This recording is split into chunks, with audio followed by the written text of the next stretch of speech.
coming out here after 30 years. Yeah, I ain't got nothing, but I'm gonna have something because I'm rich in personality, you know, and I'm rich in love. My family love me, and that's really all that counts. Hey man, shout out everybody out there on the team, man.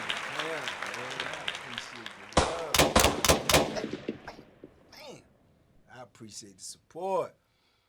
Big love to everybody who followed the movement. Everybody who followed the platform. Let's go, let's get it. Please check your subscription, man. Make sure you subscribe. Some reason they're unsubscribing people unbeknownst to them. So check your subscription if you want to support the platform, if you want to support the movement. And big love to everybody who's joined the membership. Let's go. We're on the road to 2K over there. Let's go. Let's get it. Salute. Love is love, man. Listen. Woo, I don't know what made me just want to think about this again or talk about this again. I guess it's always something that sparks my memory. But I want to talk about how, you know, we done talked about the teaspoons and all this and how people become chameleons in prison, man. And they adapt. And once they learn how prison is and the way that they can finesse and move around, you know, they always say experience is the best teacher. So the longer you stay in a situation, the more you will understand the situation, how to maneuver in the situation, how to do things. So for some reason, man, I was thinking about a couple of dudes this morning. So the one I'm gonna talk about today is the white boy Danny. Y'all remember I told y'all about the white boy Danny? If you don't know, go back and look at the video. But Danny is a classic example from somebody going from a coward to a so-called killer. Or in his case, I would say from coward to AB. He went from a coward, being a coward, to saying that he's an AB, earned brotherhood, right?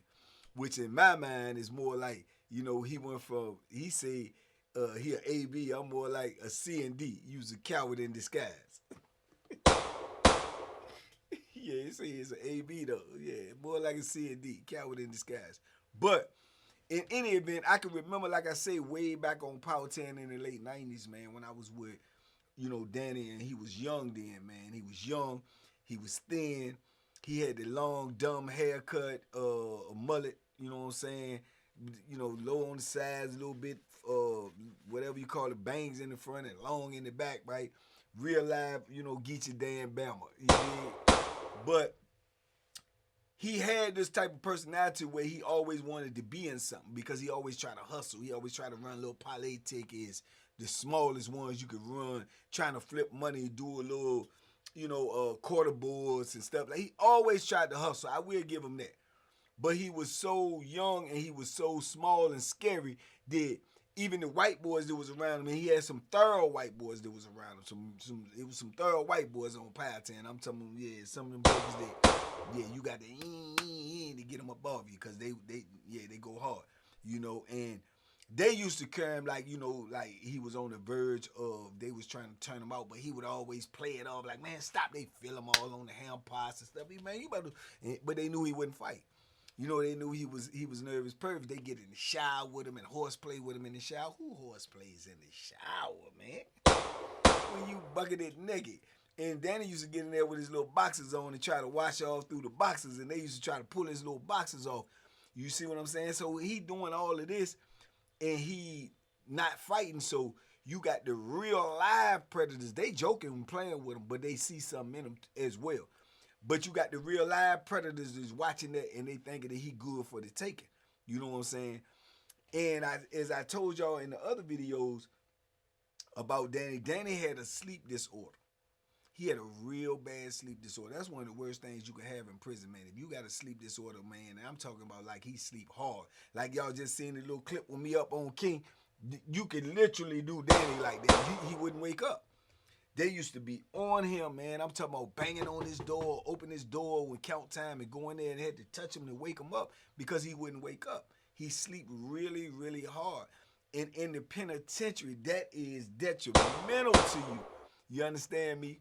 So he was running them parlays and holding little pool money and running little pools and tickets and stuff. So he'll have, every now and then, he'll have a little money in there because he's holding his money for the outcomes of these tickets and games and stuff. But it's not his money because if somebody win, he got to pay that money. right? So dudes got wind that he sleeps so hard. Dudes used to sneak in his cell when he was asleep because they would open the doors in the morning when they put the electric joint on there. Because at first we didn't have it, everything was manual, and and when they do that or they click them doors, you literally got to get up out of your sleep if you're not coming out and pull your door back closed so it'll lock. If not, your door is open and you in there asleep. Penitentiary, dangerous. Danger, Will Robinson, danger. He would never get up, right? So like I said, even with the count, they had to go in there and really mess with him to get him up. So once dudes got hip to that, dudes started sneaking in his cell and stealing the parlay money, stealing the ticket money, stealing the pool money. And then he in a conundrum, and then he stuck because don't nobody want to hear that. Man, I paid you for a ticket, man. I won, man. Get my money. Man, somebody broke in my cell, man. I ain't got it, man. Okay, I don't care. You know what I'm saying? Dudes do not care. They want their money. You know what I'm saying? So this had happened to him a couple of times to put him in a real sticky situation where dudes was going to do something to him, and then sometimes some of the white boys bailed him out. Sometimes I heard he did something strange to get bailed out. You know what I'm saying? I really did. I heard he did some strange stuff to get bailed out because dudes was like, look, man, you either pay me or, you know what I'm saying, you got to do something, you know, and yeah, I heard he did some couple of things, not like, you know, really let a dude, you know, violate him, but it's violation nonetheless. I heard he put his hands on somebody and gave him a, you know what I'm saying, a hand job. I said, what the? What the?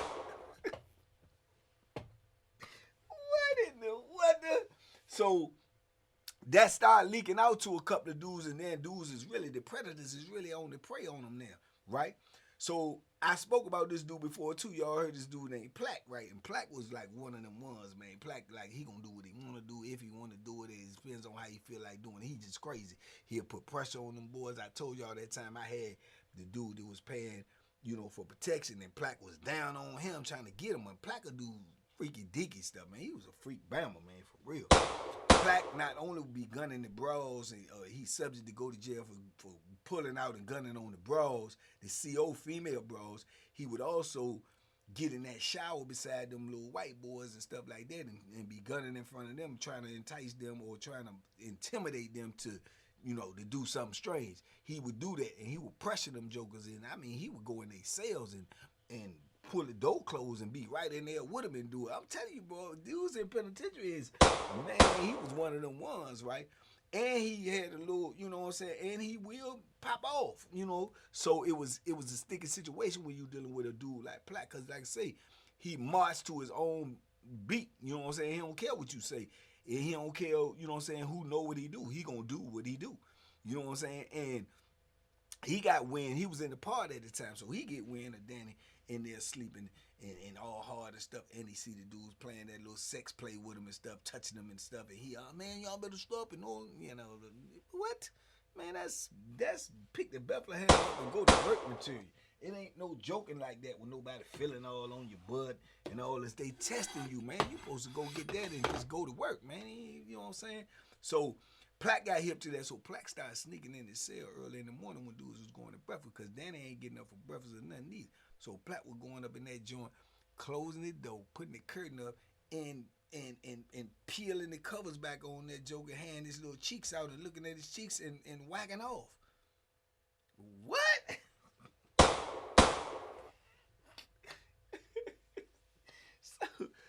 So dudes was seeing him go in there and put the curtain up, and dudes ain't know what was going on. So now dudes thinking that Plaque is in there, you know what I'm saying, doing this thing with Danny. So the white boys started telling Danny, like, man, come on, get on away from us, man. You can't be around us no more.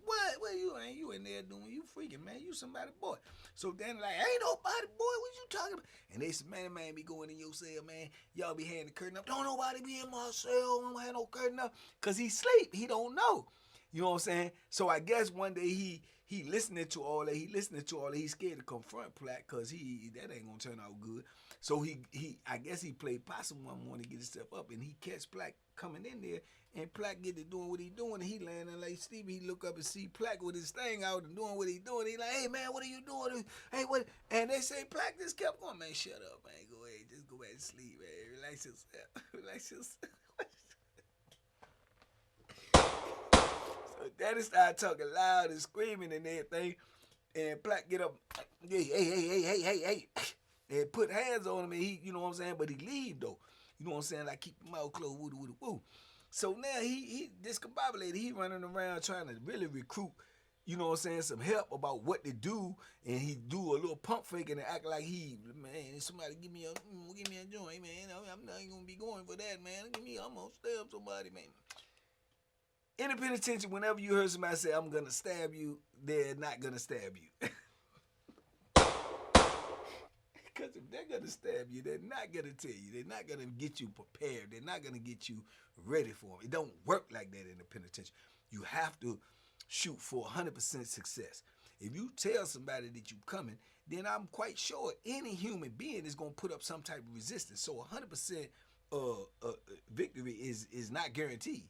So who does that? So when you heard dudes say that, it's not gonna happen. Like the dude I told you on Wallace River North, when he said, "Hey man, just let me know who you seen somebody go in my cell, took my stuff. I just want to know so I can poke them up." He gonna do nothing. He gonna do a bunch of nothing. You know what I'm saying? So that's what he was doing. So Plaque pull up on him like, what you trying to get a knife or something? What you trying to do something? No, man, but I'm saying, you're coming in my cell, man, and you can't be doing it, man. Shut up. You know what I'm saying? And he take it on the chin. You know, so once he didn't put up enough resistance, man, Plaque started doing that on a regular. He claimed he be asleep though, but people is telling you the man is in the cell, you know what I'm saying, woo. So I guess Plaque getting more and more and more, courageous because he ain't doing nothing. He got it, he know what I'm doing. So man, Plaque was doing it one time and just released on him, you know what I'm saying, and he wake up. Hey man, what are you? And go crazy, you know what I'm saying? And Plaque rough him up a little bit in there and go out. But he started giving off the energy like he couldn't stop him, so he was gonna tell the people. You know what I'm saying? And then I think a couple of other dudes said some things to Plaque, and Plaque got a little, you know what I'm saying? It created a little turbulence, like, man, leave the man alone. The man ain't trying. Man, you business. It was a big thing going on, you know what I'm saying? But it was all because he wouldn't stand up for himself because he's a coward. You know what I'm saying? But dudes had some like for him because he really was a likable dude. He just ain't had no heart. You know what I'm saying? He know the outcome of, physical activity in prison. It's all, you know what I'm saying, pain, hurt, and medical. He don't want no parts of that. And most dudes don't. Nobody does. You know what I'm saying? But if you're going to indulge, this is what it comes with, and he won't willing to indulge in that because he won't try to get there. And he kept saying he got a little bit of time, he going home. You know what I'm saying? Which he eventually did and came back and went home, came back again. But at this time, he using the excuse that I want to get out, man. I don't want to be here. I want to get out. I don't want to mess my chances up. Or, man, if somebody trying to take your junior cakes, man, you got to mess your time up, man. That's just how it is, bro. That's why I tell youngins to stay on the street. You come in there and you got a little bit of time. I don't want to run my time up. Bro, if somebody's trying to get up in you got to run your time up. That's just how the game go, bro. You know what I'm saying? What you want to do? You run your time up or you want to get ran in? You know what I'm saying? That's a no-brainer, bro. That's a no-brainer. You dig? If you have to send them up there to a Tupac concert, that's what you got to do. But you can't allow that to happen because you can't come back from that. I don't believe so. I don't know. I just don't believe you can come back from that. I don't. You know what I'm saying? I believe if that happens to you, man, it's over. You know what I'm saying? You'd have been violated to the utmost as a man. So some dudes ain't looking at it like that. That's the way, you know what I'm saying? And they gonna use all these different type of justifications, but when it boil down to the bottom line, the justification is you scared of the confrontation. Your justification is you scared of the confrontation because you don't know how it's gonna play out. But you know what I'm saying? Pain is pain, man. You willing to take that pain instead of the pain of whatever? Man, no, absolutely not. You know what I'm saying? But anyway, that's how it was shaking out with him. You know what I'm saying? And like I said, he eventually left and got gone or whatever. And then, like I say, when I run into him years later, you know what I'm saying? And he owns some, you know what I'm saying, some tough guy joints. And this is like years later, even probably more than a decade. He owns some tough guy joint, man. And he, screaming on dudes. He running poker games. And he bigger. He done put some girth on, you know what I'm saying? But I know him. But the young dudes don't know him. So they're looking at him like, oh, this is a radical white boy right here. He's screaming, cussing at the police, always holler. This is a sign, too, when dudes is trying to show out. They always holler, holler. I've been locked up 2 times. I've been down over 15 years. So dudes will see him acting like that. So the young dudes, even young black dudes, they're thinking, they man, okay, well, he might be, he might be crazy, and they'll think like that. So it's a persona from things you've already experienced where you can try to scare other people that's young and don't have no experience. Why? Because it was done to you. You know what I'm saying? So even though he a white boy, that time, when you say that time in prison and you see how dudes, interact with the police, it's automatically gonna make you think twice. Like, okay, who is this guy? Or what is he about? Or what will he do? Because he's barking, you know what I'm saying? So that allowed him to run poker games with the younger dudes and to be able to, acting like he tough or whatever. And I guess they just started building up his courage or whatever. So when I run into him again, the last time was when I was in re-entry. He come in and he got a bald head, he got tats now, and he say he a AB. Hey, what? You dig? Now the ABs, supposedly don't supposed to deal with black people at all. They don't supposed to talk to them. They don't supposed to socialize with them. They don't supposed to get nothing from them. They don't supposed to purchase nothing from them. If they're a dope fiend and a black man got dope, they don't even supposed to buy from them. This is how they conduct themselves, allegedly. You know what I'm saying? So he's still trying to boom, boom, boom. Like, yeah, man, I'm an AB. I don't supposed to be hungry, but you need a cup. You ain't got nothing. You just getting there. You ain't got a cup to drink out of. You ain't got a bowl, but you willing to take that because you know me. You know what I'm saying? But I'm a black guy, a black man. You dig what I'm saying? So, but it was just strange to me. But he's talking about AB, and in my mind, I'm saying, nah, you a C&D, man. You's a coward in disguise. But I didn't expose him because it's not my job. I don't care. You know what I'm saying? I don't care what another dude do. What another dude eat ain't gonna make me poop. You know what I'm saying? What he drink ain't gonna make me piss. So I don't care what they do. But you'll be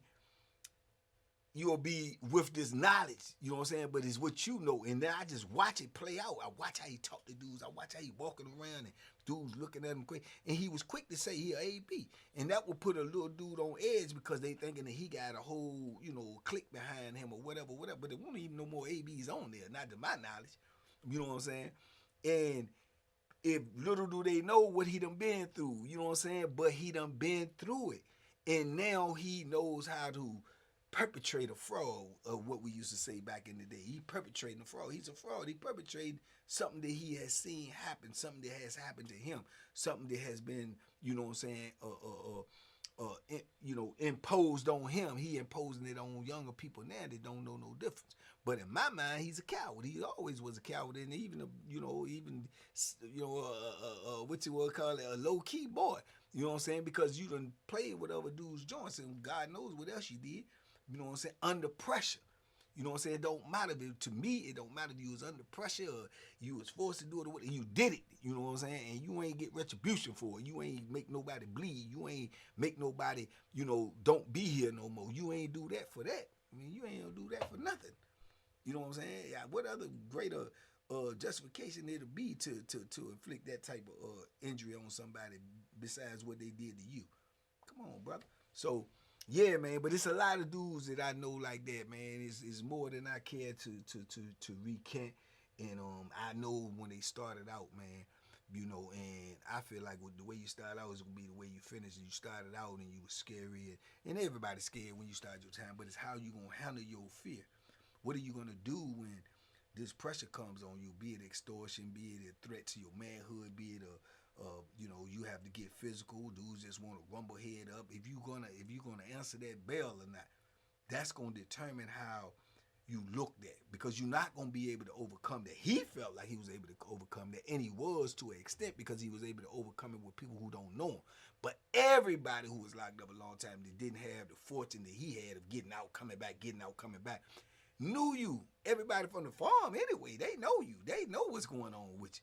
So, you can't perpetrate with them, even though you say now you're AB, which he probably was. He probably got initiated into this, that, or the third. I don't know how they run their organization.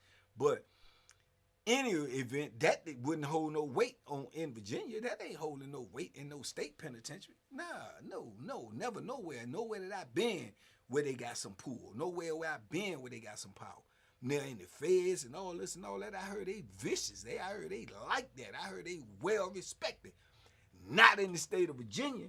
Nah, that ain't gonna fly. Cause you gonna be dolo, solo, or you gonna be in the dirt. You know what I'm saying? With that type of tomfoolery, man. Penitentiary is 99.9% of black men. You know, they not going for that. Not down here. But, you know, he got away with it though, man. So, you know, like I said, I ain't mad at him. I'm just, you know, this is for educational purposes to understand, man, the ups and downs, the tosses and turnarounds that you gonna go through during time. It's just gonna come down to how you gonna handle it. So if you ain't fit for that violence, if you ain't fit for that man-to-man, that hand-to-hand combat, if you ain't fit to get up close and personal and let a brother smell what you just finished eating, then penitentiary ain't for you. You know what I'm saying? Because this is mandatory. This is what you're going to have to do to keep the sharks up off you, keep the wolves up off you, keep the dogs up off you, because they coming. Either it be for you, your money, or what you have, or what you can do for them. They coming. In the penitentiary, they coming just as sure as grits as groceries. They coming. What you going to do when they come for you is the question. It's just like that, man. So anyway, y'all talk to me in the comments. I talk back. Just had that on my brain this morning. Wanted to get it off on this film, man. So y'all let me know what y'all think, man. You know what I'm saying? What y'all think about him? What y'all think about how you know, penitentiary is the characters in penitentiary. What you look at Plaque, man? Freak Bama, man. Freak vicious Bama. You know what I'm saying? So you got a lot of dudes like that in there, man. So when y'all heard something about Fleece Johnson and this, man, y'all have no idea. That's shocking to the public. Not for a brother that's been down for decades. He's seen many jokers like that, and then some, you know. But it is what it is, man. Y'all talk to me in the comments. I talk back. Big love, TBP Nation. Y'all stand up, man. We out here. We bringing the heat, man, all year long. Tell a friend to tell a friend. It's free over here, man. Come get you some, man. You dig? The day you lay off, the day they pay off, man. Y'all be safe, be smart, make good decisions, man. Duck them hooks, man.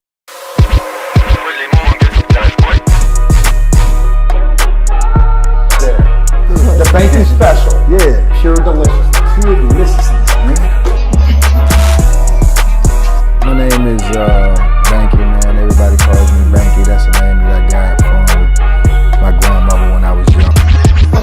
I'm coming out here after 30 years. Yeah, I ain't got nothing, but I'm gonna have something because I'm rich in personality, you know, and I'm rich in love. My family love me, and that's really all that counts.